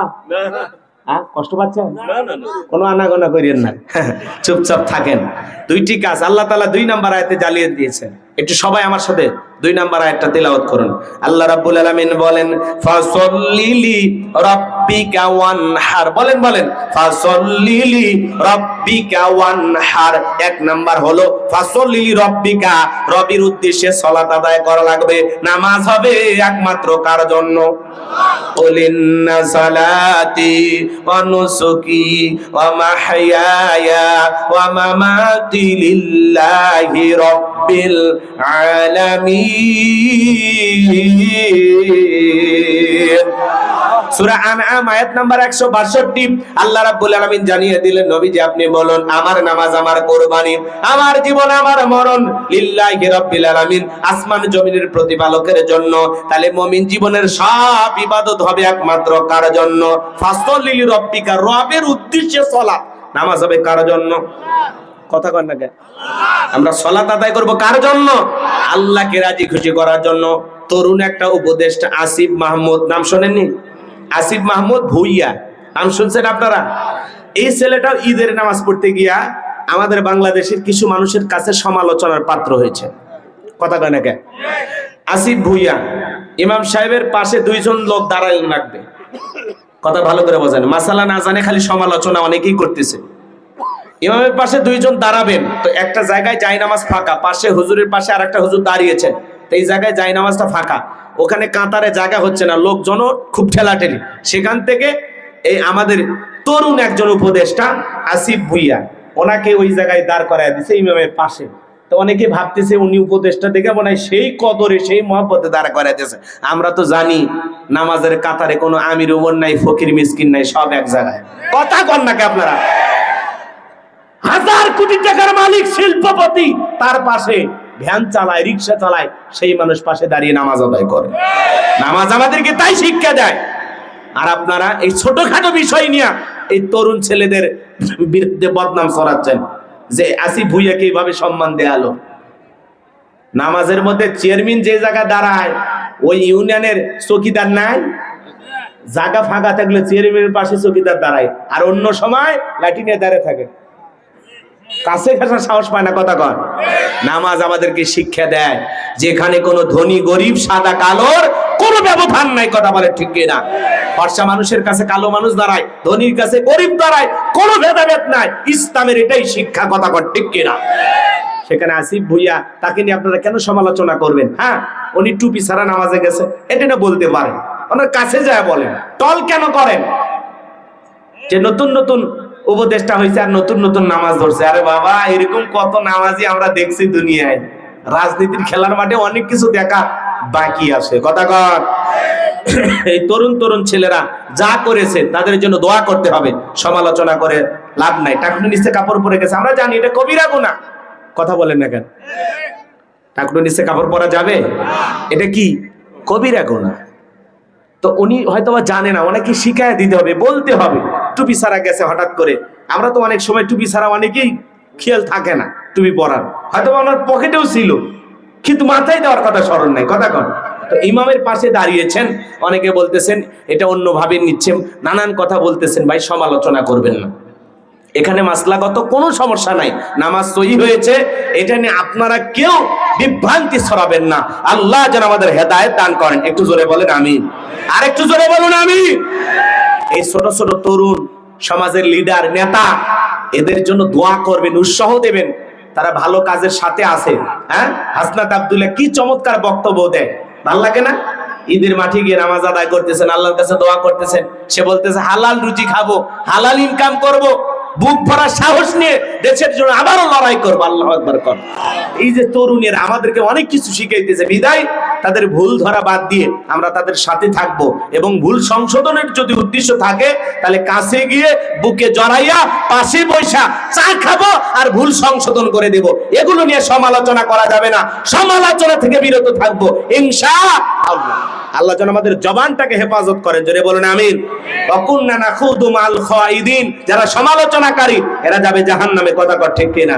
এজন্য জেনে বুঝে তারপরে কাজ করুন। আল্লাহ যেন আমাদের হেদায়েত দান করেন। এটা জোরে বলুন আমিন। তাহলে ফাসাল্লি লিরাব্বিকা ওয়ানহার, এক নাম্বার হলো রবের উদ্দেশ্যে সালাত। সালাত হবে কার জন্য? জোরে বলেন কার জন্য? সম্মানিত ভাইয়েরা আমার, দিল দিয়া কথাগুলো বোঝার চেষ্টা করবেন বাজান। ফাসাল্লি লিরাব্বিকা, রবের উদ্দেশ্যে সালাত, নামাজ হবে একমাত্র রবের জন্য। জোরে বলেন কার জন্য? এই দেশে নামাজি আছে 5 রকমের। জোরে বলেন কয় রকমের? 5-এর, 7-এর, খাটের, ঠাটের, ভোটের। বুঝলেন না তো অনেকে? নিয়মিত যারা 5 ওয়াক্ত সালাত আদায় করে এরা হলো 5-এর মুসল্লি। নিয়মিত যারা 5 ওয়াক্ত সালাত আদায় করে এরা খাঁটি মুসলমান, খাঁটি মুমিন। 7 দিন পরে পরে জুমার নামাজ পড়ে যারা এরা হলো 7-এর মুসল্লি। 7 দিন পরে মসজিদে যা ধুলে খোঁজে, হুজুর টাইসে ধুলে, বেতনটা না হালাল করেন, খাচ্ছেন আর বয়লের মতো মোটা হচ্ছে। হুজুরের সমালোচনা করে আছে না নাই? 7 দিন পরে পরে নামাজ পড়তে যায় যারা, এরা লাইফ সাপোর্টে বেঁচে থাকা মুসলমান। কথাকে বুঝতে পারতেছেন? ভালো করে বোঝার চেষ্টা করবেন। মানুষ মরে গেলে জানাজার নামাজে যায় যারা, এরা হলো খাটের মুসল্লি। অমুক ব্যক্তি মারা গেছে, জানাজায় গিয়ে হাজির হয়েছে, ফজর পড়ে না কিন্তু জানাজা ছাড়ে না, আছে না নাই? বাবারে, ওই ব্যক্তির জানাজা হচ্ছে আজকে, কালকে তোমার আমার জানাজা হতে পারে। কথা বলেন না কেন? কার কখন মৃত্যু হবে আমরা কেউ জানি? আসবে মরণ কখন কোথায় কারো জানা নাই। আসবে মরণ কখন কোথায় কারো জানা নাই। তোমার জানাজার নামাজের আগে নামাজ পড়ো ভাই, তোমার জানাজার নামাজের আগে নামাজ পড়ো ভাই। জোরে কোন মারহাবা। নিজের জানাজার নামাজ অনুষ্ঠিত হওয়ার আগে একটু নামাজি হওয়ার দরকার আছে না নাই? কারা কারা 5 ওয়াক্ত সালাত আদায় করবেন? হাত তুলে দেখান। আল্লাহ আমাদেরকে 5 ওয়াক্ত নামাজি বানায়া দেন। একটু জোরে বলেন আমিন। আল্লাহ আমাদেরকে মসজিদমুখী বানায়া দেন। জোরে বলেন আমিন। ইহদিনাস সিরাতাল মুস্তাকিম, আল্লাহ যেন আমাদেরকে সহজ রাস্তা দান করেন, সরল পথ দেখান। জোরে বলেন আমিন। হাত নামান। অনেকে ওরা ভাষা করতেছেন, কি খারাপ লাগে? হ্যাঁ, অস্থির হয়ে গেছেন আপনারা। দোয়া করে দেব? বলেন দোয়া করে দেব? কষ্ট হচ্ছে? এদিক খেয়াল করেন। তাহলে মানুষ মরে গেলে জানাজার নামাজ পড়ে যারা খাটের মুসল্লি, খাটের মুসল্লি কারা? ঈদের নামাজ পড়ে যারা, সেই রকম সাদা পাঞ্জাবি পরে, হ্যাঁ টুপি পরে, মুশান নিয়ে স্ত্রীকে বলতেছে, দেখো তো আজকে ঈদের নামাজ পড়তে যেতে কেমন লাগতেছে। কয়, তুমি আমার গরিবের শাকিব খান। কথা কয় না কেন? তোমাকে হেপি লাগতেছে। রাস্তাঘাট দিয়ে যায়, কয় দোস্ত কেমন লাগতেছে? কয় তামিলের নায়কের মতো। কথা কয় না কেন? লাইক দিতেছে। ও আবার যায়া ইমাম সাহেবের সাথে নামাজ পড়ে কোলাকুলি করতেছে, হুজুর আপনারাই বলেন হ্যাঁ আজকে আলিঙ্গন করতে হয়, মহব্বত করতে হয়, কোলাকুলি করতে হয়, হুজুর আসেন, হুজুর আসেন। কথা কয় না কেন? কিছু কিছু মানুষের পেয়াটা হারি আল্লাহ বানাইছে, বাপ রে বাপ, কি যে খাইছে আল্লাহ ভালো জানে। বিশাল বড় পেট, 26 মাসের গর্ভবতী। ইমাম সাহেবের সাথে যখন কোলাকুলি করতে গেছে, কিসের কোলাকুলি, মাঝখানে পেট ব্যারিকেড, কোলাকুলি হচ্ছে না, খালি হচ্ছে পেটা পেটি। কথা কন ঠিক না? এরকম আছে না নাই? তো ঈদের নামাজ পড়ে কোলাকুলি করে, ঈদ মোবারক জানায়, উৎসব জানায়, মাশাআল্লাহ। এই যে ঈদের নামাজ পড়তে যারা গেছে, ইমাম সাহেব কানে কানে বলতেছে, বাবা রোজা কয়টা? 29টা না 30টা? কয় হুজুর একটা রোজাও রাখিনি, তারাবিও পড়িনি, কিন্তু ইফতার খাওয়া মিস করিনি। নিজেও খাইছি, অন্য মানুষকে খাওয়াইছে। আছে না? ইফতারি খায় কিন্তু রোজা রাখে না। এরকম মুসলমান আছে না নাই? এরা হলো ঠাটের মুসল্লি।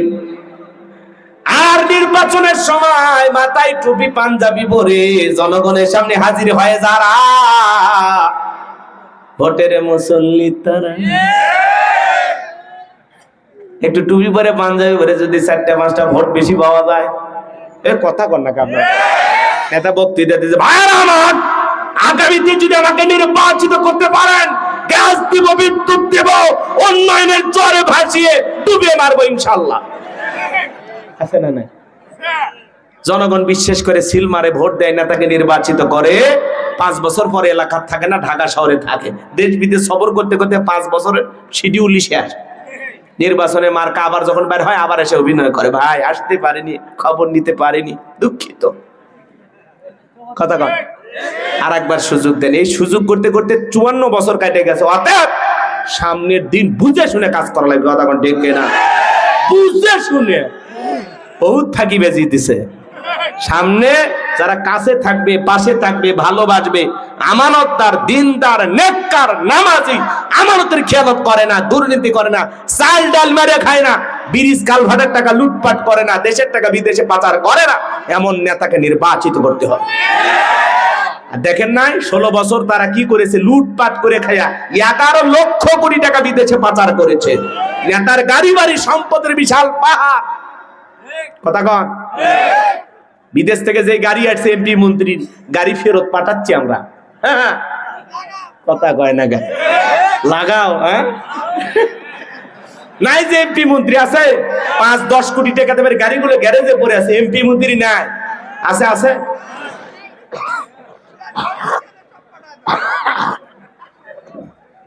বলে ফেরত পাঠালে তো টাকা পাবেন। রাগ করতেছে, বড় বড় কথা বলতো বাজার। নাই নাই, মন্ত্রীরা সব কোথায় গেল, এমপিরা সব কোথায় গেল, কোথায় কাদের কাকা, ওদের সারা দেশটা এখন লাগে ফাঁকা ফাঁকা। পালাবো না, পালাবো না, পালাবো না, যাই না তাদের দেখা, ওদের সারা দেশটা এখন লাগে ফাঁকা ফাঁকা। আইন মন্ত্রী আটকে গেল আইনেরই ফাঁকে, দাড়ি সারা দরবেশটারে ভণ্ড ভণ্ড লাগে। শুনেছি ভাই কত নেতা নেত্রী খাইতেছে ভাই ডান্ডা, বিচারপতি কালামানিকের ফাটিয়েছে নাকি আন্ডা। এটা আমার খবর না, মিডিয়ার খবর। এই বিচারপতি শামসুদ্দিন মানিক আল্লামা সাইদি হুজুরকে মৃত্যুদণ্ডের রায় দিয়েছিল। আমরা বলতে চাই, এই একই ট্রাইব্যুনালে বিচারপতি মানিককে মৃত্যুদণ্ডের রায় দিতে হবে। এই বিচারপতি মানিক 116 জন আলেমের তালিকা করে দুদকের কাছে জমা দিয়েছিল। আমার রোল নাম্বার ছিল 23। যারা আলেমদের তালিকা করেছিল, আমরা বলতে চাই এই নাস্তিক বেঈমানদের তালিকা করে ফাঁসির দড়িতে ঝুলিয়ে দুনিয়ার জমিন থেকে বিদায় করতে হবে। কারা কারা ইসলাম বিদ্বেষী ছিল, কারা কারা আলেমদের দুশমন ছিল, গর্ত থেকে খুঁজে খুঁজে বের করা হবে। কবরে গেলে পাই রশি দিয়ে টেনে আনা হবে। সময় আসুক। কথা কা রাগ করেন নাকি আপনারা? পলকের ঝলক গেল। হ্যাঁ, পলকের বাড়িতে আজকে আলো নাই, অন্ধকার। টেলিভিশনে নিউজ প্রচার হয়েছে, যে বাড়িতে হাজার হাজার মানুষ ঈদের উৎসব করতো 16 বছর, আহারে তার এলাকার মানুষ বলতেছে সে নাই, আমাদের মনটা খুব খারাপ। পলকের চলা গেল থামিয়ে নেটের চাকা, এমন সামনে ইন্টারনেট, এমন ইন্টারনেট আসবে কোন সরকার বন্ধ করতে পারবে না, ডাইরেক্ট আসবে, ডাইরেক্ট। সেই ব্যবসা, সেই সিস্টেম আমাদের ইউনূস সাহেব করে দিয়ে যাবে। ওইটাই তো দরকার। একটু নির্বিষ হলে যেখানে সেখানে নেট বন্ধ করবেন, চলবি না। টাকা আমার আর তালা মারো তোমরা। আমার টাকাতে আমি এমবি কিনছি, এই বেটা বন্ধ করো কে? দেশে কোথায় কি হয় দেখুক জনগণ। যখনই দেখবেন নেট বন্ধ করবে, নেটওয়ার্ক বন্ধ করবে, তখনই বুঝবেন ভেজাল হচ্ছে। কথা বোঝেননি? হ্যাঁ, ওরা যে ভেজাল করছে দেখেননি, রিক্সা লাশ নিয়ে গেছে, ভ্যানে তুলে আগুন লেগে দিছে। ভাই এটা মানুষ করতে পারে? কারণ এলে মানুষের কাজ না জানোয়ারের কাজ। ছোট শিশু ছাদে খেলতে গেছে, গুলি খায় মরে গেছে। এই কিসের ক্ষমতা? মানুষ এগুলো করতে পারে? আর ডায়লগ দেয় স্বজন হারানোর ব্যথা।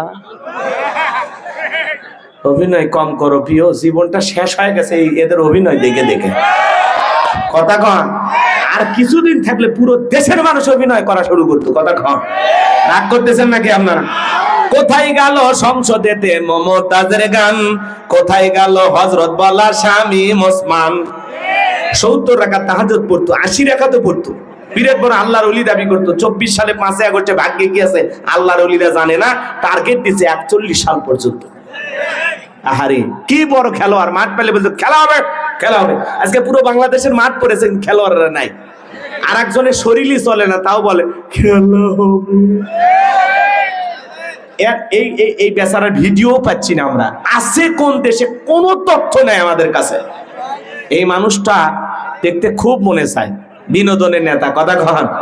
যাই হোক বাজান, মন খারাপ করবেন না। আমি যে কথা বলতে চাই, ফাসল্লি লিরাব্বিকা ওয়ানহার, রবের উদ্দেশ্যে সালাত, একমাত্র আল্লাহ তাআলাকে রাজি খুশি করার জন্য সালাত আদায় করা দরকার আছে না নাই? ফাওয়াইলুল লিল মুসাল্লিন আল্লাযীনা হুম আন সালাতিহিম সাহুন। হতভাগা সে সমস্ত নামাজি, দুর্ভাগা যারা লোক দেখানোর জন্য সালাত আদায় করে, লোক দেখানোর উদ্দেশ্যে নামাজ আদায় করে। আমরা কি লোক দেখানোর জন্য নামাজ আদায় করব, নাকি আল্লাহকে খুশি করার জন্য? ভোটের জন্য নামাজ পড়বো নাকি আল্লাহকে পাওয়ার জন্য? জোরে বলেন, কাকে পাওয়ার জন্য? আল্লাহকে রাজি খুশি করার জন্য আজ থেকে সালাত আদায় করব ইনশাআল্লাহ। 2 নাম্বার হলো ওয়ানহার। ওয়ানহার মানে কুরবানি করা, নিজের আমিত্বকে কুরবানি করা, অহংকারকে কুরবানি করা, নিজের ভিতরে থাকা পশুসুলভ আচরণকে কুরবানি করা, নিজের জানমাল সময় অর্থ সবকিছু আল্লাহর জন্য কুরবানি করা, দেশের জন্য শহীদ আবু সাঈদের মতো, মুগ্ধ ভাইয়ের মতো কুরবানি হওয়া। শোনেন, ওয়ানহার মানে কুরবানি করা। শুধু গরু ছাগল জবাই করার নামই কুরবানি নয়, সময় অর্থ জান মাল সব কুরবানি হবে কার জন্য? আমরা 7 জন ভাগে গরু কিনি, 4 জন দড়ি ধরে টানে, পিছন থেকে 3 জন ঠেলে। এমন গরু রে ভাই, যেই গরুর উপরে বয়স খাও ভাতা ওয়াজিব। কুরবানি স্থান পর্যন্ত হাঁটে যাওয়ার শক্তি নাই, আছে না নাই? দুর্বল গরু কোলে করে নিয়ে যায়, হুজুর বলে ভাই গরু জবাই করা যাবে না। কয় না হুজুর, উপরে হাত থেকে গেলে ভিতরে গোস্ত সেট করা আছে, আছে না নাই? এমন দুর্বল গাবি, গোস্ত টান দিবেন ঠাকুর গাছ চলে যাবি, ছাড়ে দিলে আবার ভেলা যান চলে আসবে। এরকম গোস্ত আছে না নাই ভাই?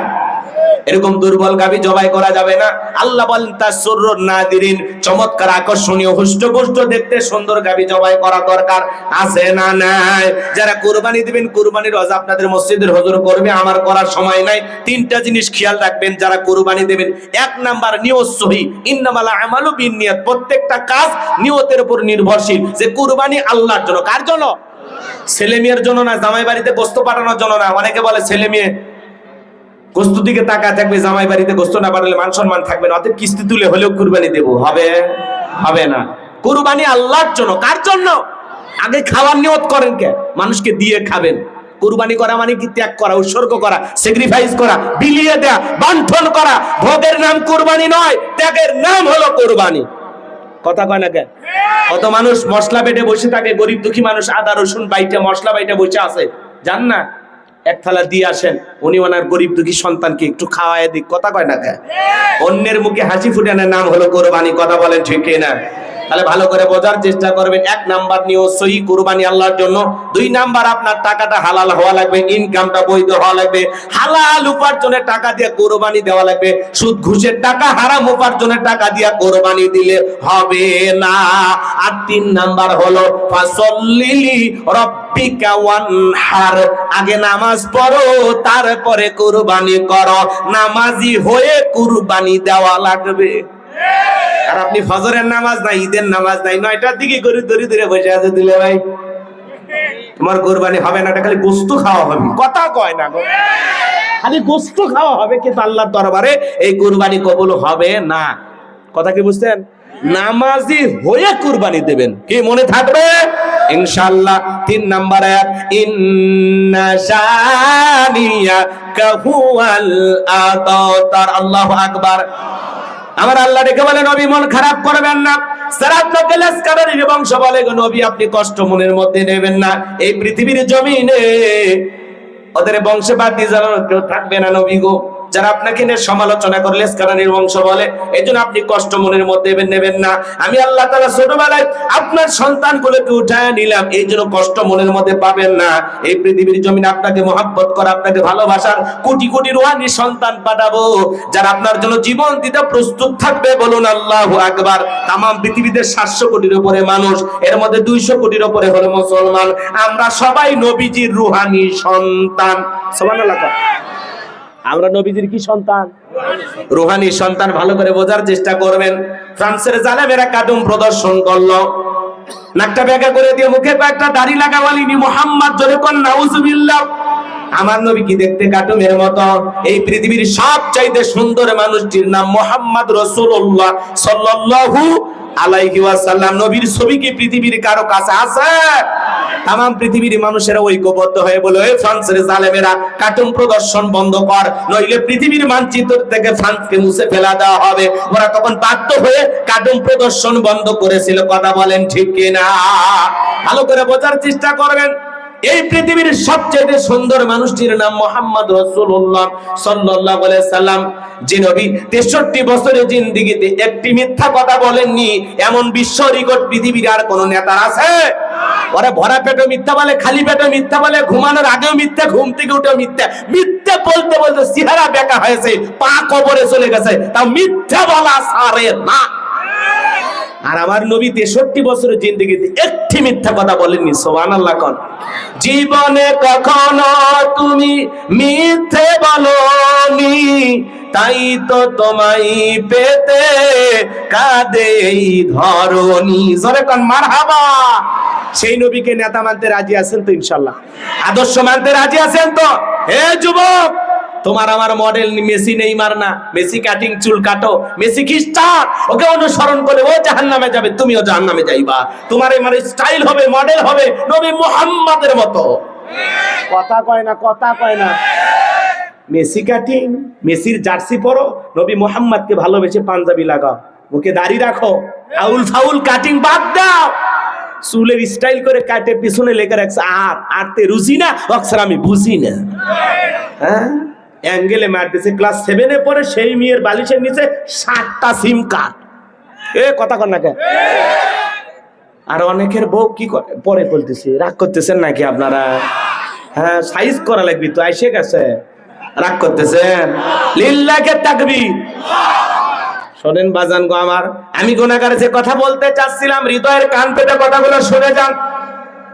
বিশ্ব নবীকে গালি দিয়েছিল ওলীদ বিন মুগীরা, অকাত্য ভাষায় নবীকে গালি দেয়। আল্লাহ তাআলা আসমান থেকে আয়াত নাজিল করে বলেন, উতুল্লিম বাদা যালিকা জানিম। নবী গো, এই ওলীদ বিন মুগীরা হলো পিতৃ পরিচয়হীন, যার সন্তান ওর জন্মের ঠিক নাই। কথা কয় না, কথা কয় না।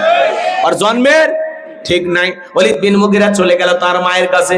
তার মায়ের নাম ছিল ঝর্ণা। যায় বলে, মা করবি না কোনো তাল বাহানা, নবী মুহাম্মদ আমাকে বলেছেন উতুল্লিম বাদা যালিকা জানিম, আমি নাকি পিতৃ পরিচয়হীন যার সন্তান।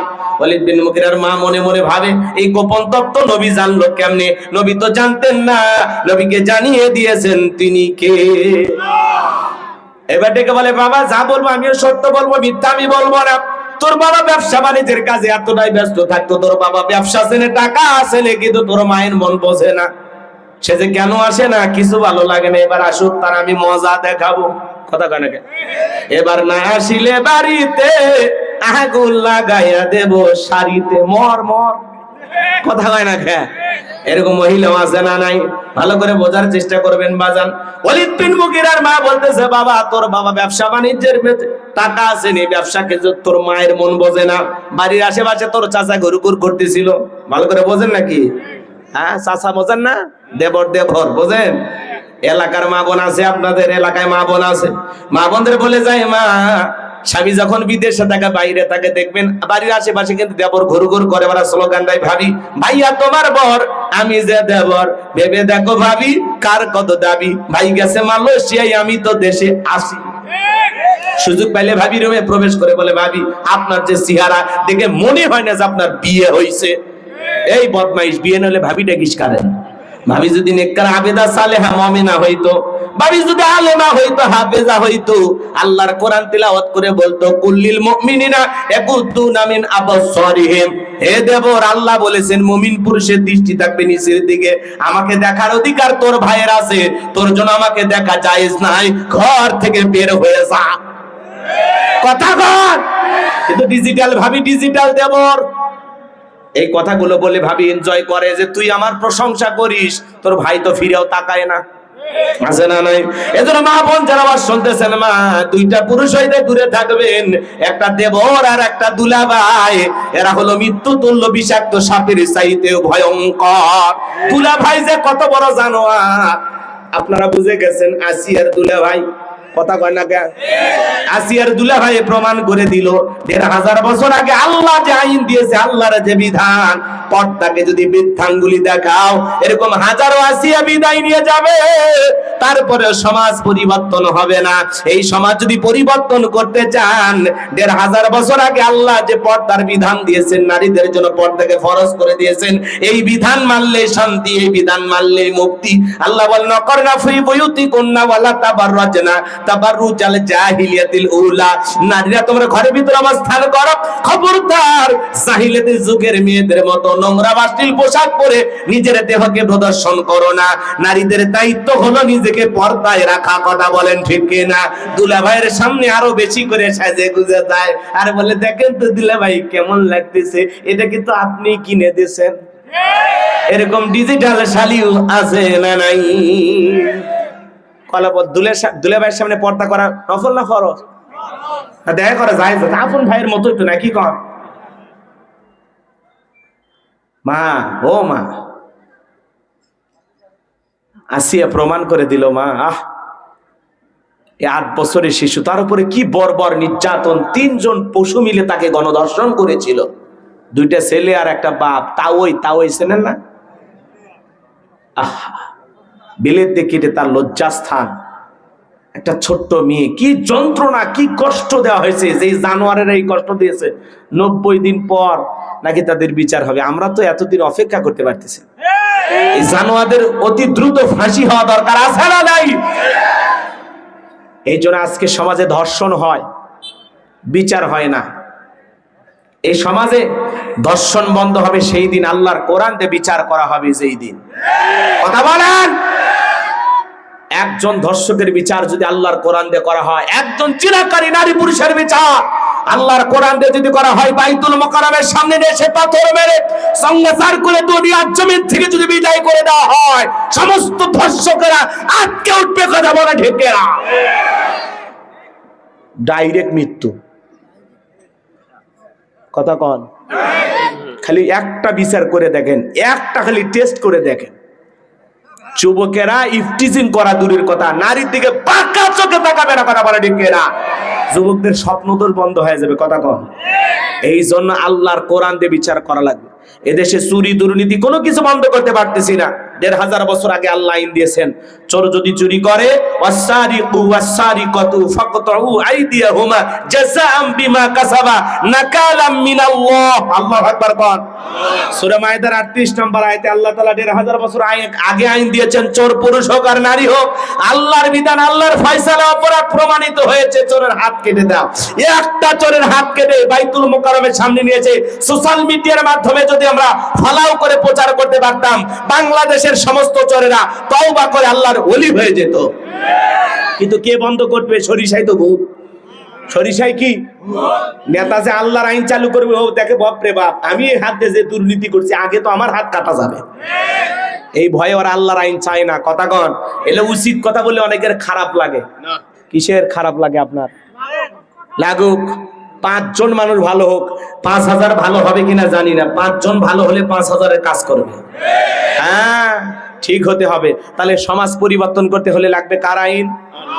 জমিন যার, আইনটাও চলতে হবে তার। আলা আলাহুল খলকু ওয়াল আমরু, সৃষ্টি যার, আইন চলবে সে আল্লাহ। আল্লাহর বিধানে শান্তি, আল্লাহর বিধানে মুক্তি। লন্ডন আমেরিকার আইন দিয়া আর ভারতের বাণী পড়া দিয়া এই সমাজে চুরি দুর্নীতি টেন্ডারবাজি চাঁদাবাজি খুন ধর্ষণ বন্ধ হবে না। এই সমাজে খুন ধর্ষণ টেন্ডারবাজি চাঁদাবাজি বন্ধ হবে সেই দিন, আল্লাহর কোরআন দিয়ে বিচার করা হবে সেই দিন।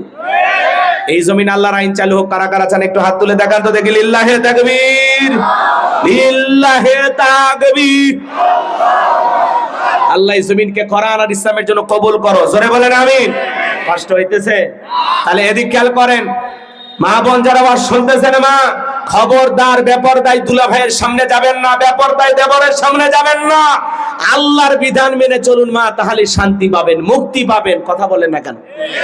আজকে পর্দা নাই রে ভাই। আজকে নারী এসে টিকটক ভিডিও বানায়। কথা কন, অনেকের বউ টিকটক ভিডিও করে, তার মানে আপনার বউ সেলিব্রিটি হয়ে গেছে। সুবহানাল্লাহ কন। ওই বউয়ের পা ধুয়ে পানি খাওয়া উচিত। কথা কন। আমার বউ যদি টিকটক করে, ওই বউ ভাত দিয়ে পালার দরকার আছে?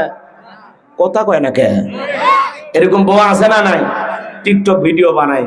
আহারি, আজকে টিকটক যুব সমাজকে নষ্ট করলো। এই বর্তমান সমাজের সবচাইতে আমাদেরকে যে বিষয়টা আমাদেরকে গুনাহের দিকে বেশি ধাবিত করে, তার নাম মোবাইল। কথা কয় না কে? এটার নাম কি বলেন?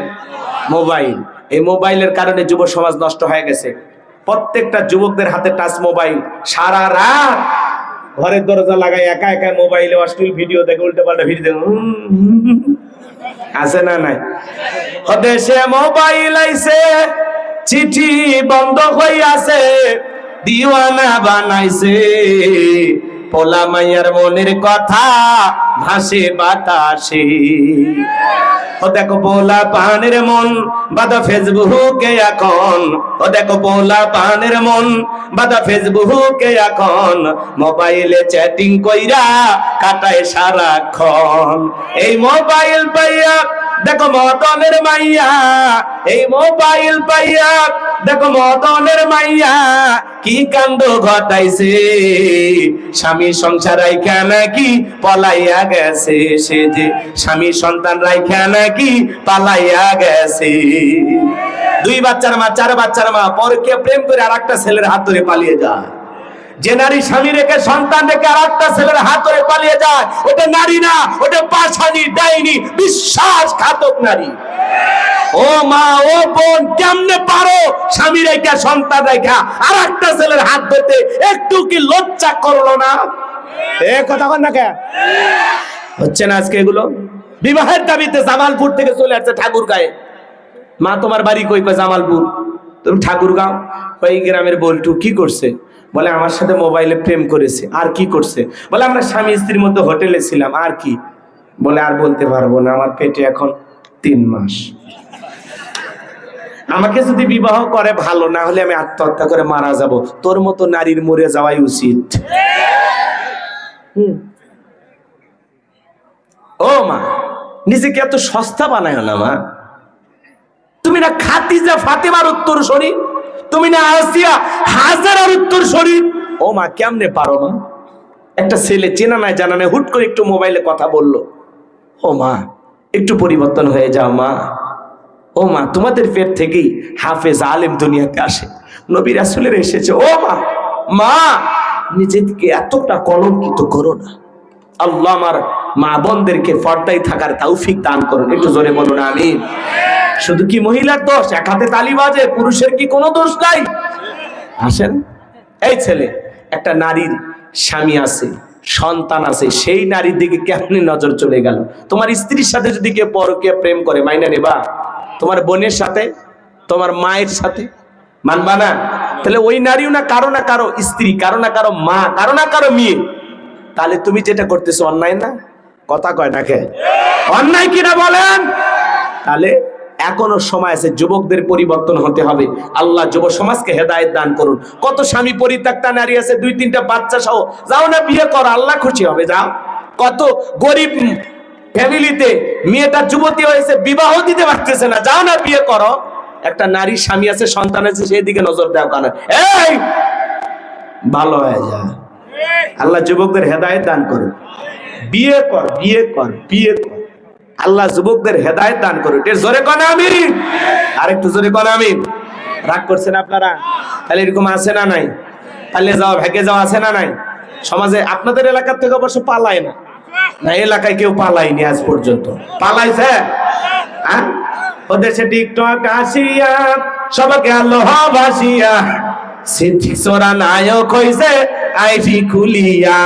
হিরো আলম নাম শুনেন? হিরো আলম বলতেছে আমাকে ভোট ছাড়া এমপি বেনে দাও। কয়েকদিন আগে বলছে, বলে কিসের ভোটাভুটি, আমাকে হয় একটা এমপি বানাও, না হলে আমাকে উপদেষ্টা বানাও। এই যে ইশরাক সাহেবকে ঢাকার মেয়র বলে ঘোষণা করা হয়েছে, কথা কয় না কেন? তো ইশরাক সাহেব যদি মেয়র হয়, তা আমি হিরো আলম এমপি হতে দোষ কোথায়? তা এরে বুঝাবে কে? কিন্তু মাঝে মাঝেই জায়গা ওঠে। হিরো আলম বগুড়ার চেনেন না? কি বলতেছে, কয় হয় আমাকে এমপি বানাও, না হলে আমাকে একটা উপদেষ্টা বানাও। আমি আর বসে থাকতে পারতেছি না। রাগ করতেছেন? এই টিকটক খাইছে যুব সমাজের চরিত্র। কথা কন, কথা কন। ওদের সে টিকটক আসিয়া সব গেল ভাসিয়া, হিরো আলম নায়ক হইছে আইডি খুলিয়া। এই মোবাইলে হাই কি জাদু আছে ভাই, পোলা পান বুঝাছে, পড়ালেখা তুইলা রাখছে সপ্তম আকাশে।